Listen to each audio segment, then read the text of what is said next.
If you confuse anger and resentment, you are not alone. So in today's video, we're going to tease them apart. We're going to talk about how to process them more fully through to release and how to shift those patterns so that anger and resentment don't have such a big hold on your life. Let's get to it.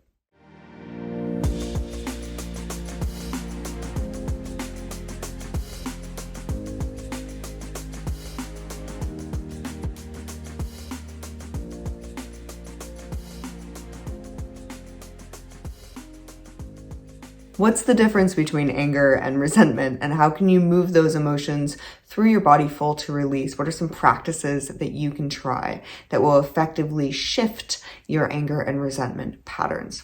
Let's talk about it. Anger is usually an emotion that happens in the present moment. It's something that is active and it's an avoidance of what is. It indicates that you feel out of control of obtaining something that you need, desire, or expect, and that you don't want to face that reality. So you get angry. You get angry with yourself for not being able to meet your own needs, and you get angry at other people when they seem to be in the way. Now, all of this is based on perception. You perceive that something is keeping you from your need, but usually anger comes up from just a lack of options and from heightened survival states that constrict your ability to think with your executive function, to really use your logical mind, think outside of the box about how you can meet your needs and how you can allow the world to ebb and flow and do what it does, which is change constantly in ways that you're not in control of, right? So anger happens in the present. It's super normal. It's super common. It's okay to feel. And it is a very powerful indicator for you to slow down and ask yourself this question. What do I feel out of control of obtaining right now? What do I feel out of control of obtaining right now? Is it a need, a desire, or an expectation? I want you to make a list if you're doing this work in that moment. So if anger comes up in your body, take a big old deep breath, full exhale out, and just witness what's happening inside. I feel out of control. Remind yourself that I feel out of control. This will help keep you from projecting that anger onto other people and remind you that it's just your perception of not having any options that's making you angry. All right. Now, of course, there might be situations that come up where you are literally out of control of obtaining something that's very important to you, like a safety need, physical safety, emotional safety. And anger is really valid in those moments. You might not be able to regulate in those moments. But afterwards, I feel out of control. What do I need to feel in control to meet that need, desire, and expectation? All right. I want you to connect to that. So go ahead and write them down, write a list, get it all out on paper about whatever situation you're currently harboring anger for or you recently harbored anger for. All right. Now, anger's in the present and it's about being out of control and avoiding what's actively happening.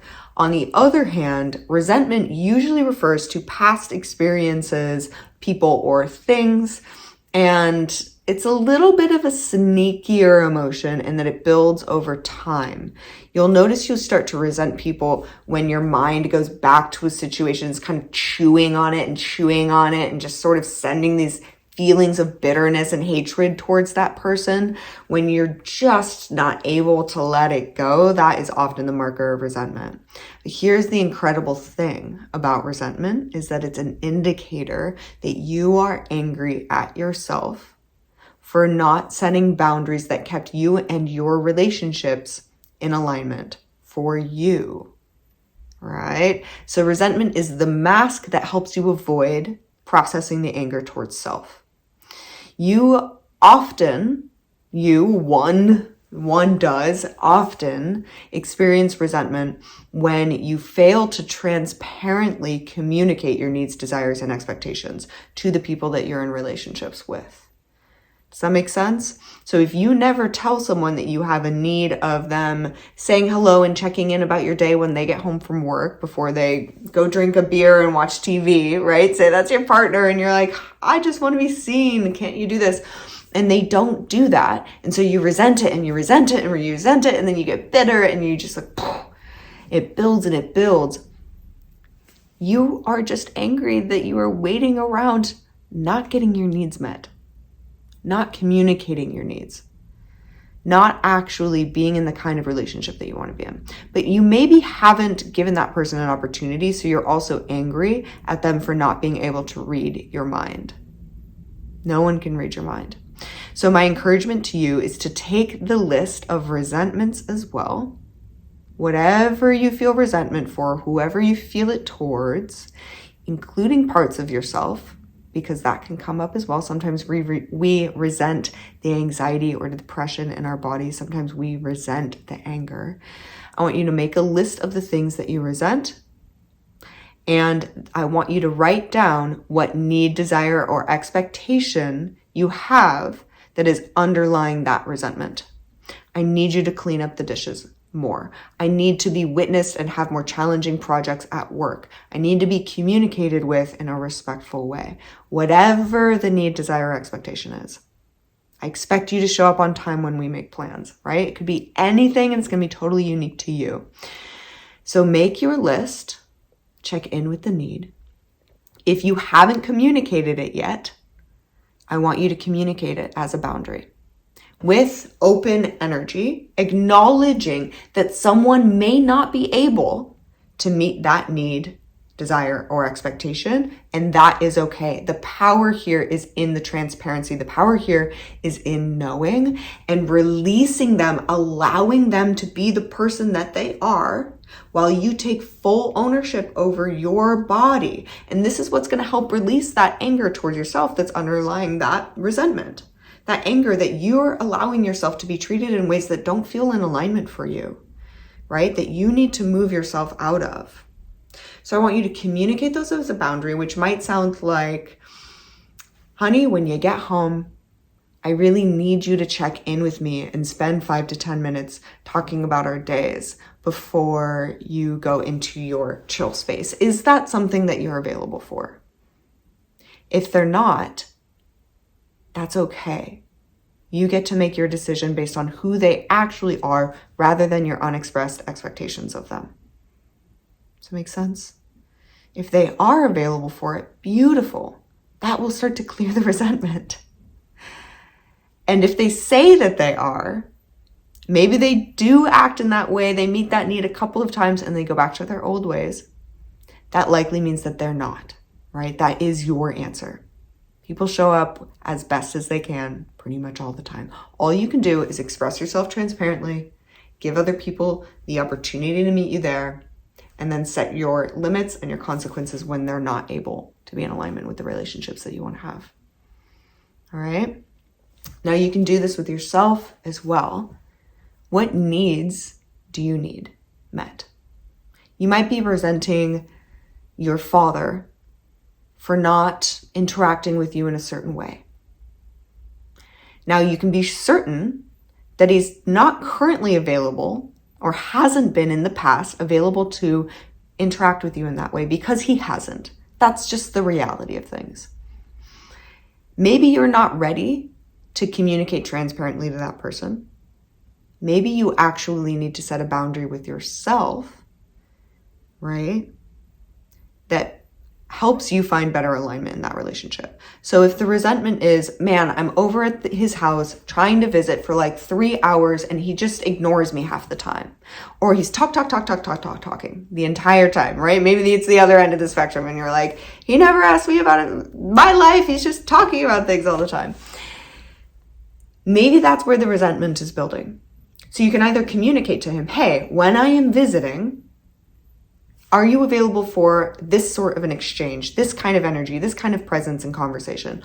Or you can recognize that potentially they never signed up for a 3-hour visit in the first place.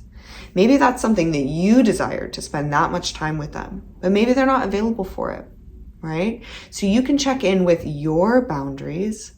You can recognize what they are available for. Maybe they're present with you in a way you like for 45 minutes. That's what you notice. So you say, okay, I'm going to shift my needs here.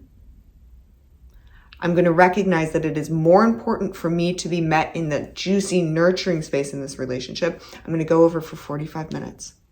I'm going to let them know that the structure of our visits is changing. And I'm going to hold that much space and see what happens. And as a third example, and I'm going to let you go, maybe you just want to see them, but you're never going to see eye to eye. Maybe you only have 45 minutes of energy in you for that visit, and you can release yourself from that 3-hour expectation that you put on yourself, or maybe that you agreed to at some point in time, but you're not actually available for. You show up for 45 minutes. You show up wholehearted in presence. There's a container around the energy that you're going to give. There's a start and a stop. You can be present with the person that they are based on what they're actually tangibly available for because they are doing it. This is how they are being right now, and this is how they've always been. You give them that time, you share your heart, and then you move on. You are no longer drained. You are no longer resentful. You're no longer angry at yourself for wasting hours of your day in relationships that don't feel nourishing. Does that make sense? Anger, resentment, anger towards others, resentment towards others, anger towards self. It's all a big little soup of what are you in control of when it comes to meeting your needs, desires, and expectations. And you can redirect it in the moment so that you don't project it onto other people, you don't mask it, and you don't pretend like it's not there. You actually just take a big old deep breath. Exhale all of that energy out. And figure out a way for you to be in alignment, for your needs to be met. And communicate transparently whenever you can, so people have the opportunity to actually know what you need, to say whether or not they're available to meet that. Right? Let me know what you think in the comments. Mwah! I love you so much. Let me know if you've had any insights at all. Please like this video if it's been helpful, and subscribe to the Kaleidoscope channel for more weekly videos on embodied boundaries, creative coping, and breathwork.